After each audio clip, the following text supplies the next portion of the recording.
আপনারা জানেন আমাদের ইলিশের দাম এখনো কমতেছে না, কিন্তু কেন কমতেছে না? এই সিন্ডিকেটের কারণে। কিন্তু মার্কেটে এখনো জায়গায় জায়গায় আমরা গেলে তারা বন্ধ করে, এমনকি আমরা চলে গেলে তারা আবার চালু করে। কিন্তু এভাবে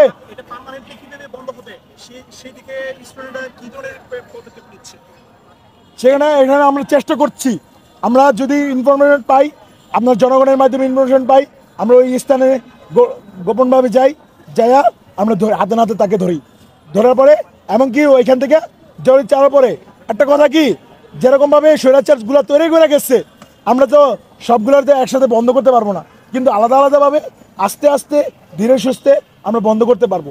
কিন্তু ওই জায়গাটা আমাদেরকে একটু সময় দিতে হবে, ছাত্র ভাইদেরকে একটু সময় দিতে হবে। ছাত্র ভাইদের সময় দিতে পারলে তাহলে আমরা দেশকে আগে নিতে পারবো। কারণ যেখানে আমরা যেভাবে স্বৈরাচার পতন করে গেছে, যেভাবে স্বৈরাচার তৈরি করছে, কিন্তু আমরা তো ওইভাবে পারছি না। কিন্তু আমাদের আর হাত বন্দি আছিল, কিন্তু এখন তো আমাদের হাত খোলা ছিল। আপনি দেখেন একটা মানুষ যখন জেলখানা থাকে, কিন্তু ওই জেলখানাটা বন্ধ অবস্থায় থাকে।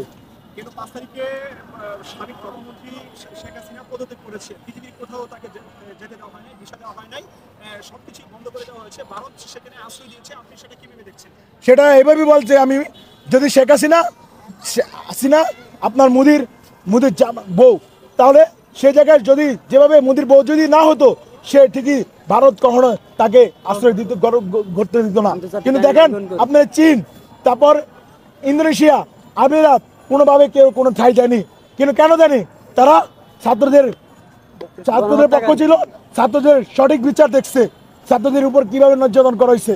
আমি আরও ভিডিও আসছে আপনাদের কাছে, আমি জানি আপনারা ওগুলা সোশ্যাল মাধ্যমে প্রকাশ করতে পারছেন না, বিদায় আপনারা যদি পারতেন আপনারাও খুন হইতেন। আমি গত 18 তারিখে আমি গুলি খাচ্ছি, কিন্তু সে সময় আমি মাঠে ছিলাম, কিন্তু গুলি খাওয়ার পরেও আমি মাঠে ছিলাম। কেন? আমি আমার ভাইদের রক্ত দেখছি, আমি আমার ভাইদের বোনদের নির্যাতন দেখছি আমি সঠিকভাবে। এই কারণে আমি রাজপথ ছাড়ি নাই। আমাকে অনেক হুমকি দিয়েছে, তোকে আমি দেখে নিবো, তোরা কি করতে পারবি, তুই যেভাবে ঠিক সেভাবে আমাকে হুমকি দেওয়া হয়েছে। লীগের তারা কোথায়? যারা আমার হুমকি দিয়েছে তারা কোথায়? তাদেরকে আমি দেখতে চাই, এই বাংলার মাটিতে আমরা তাদেরকে দেখতে চাই। যারা আমাদের হুমকি দিয়েছে তারা কোথায়?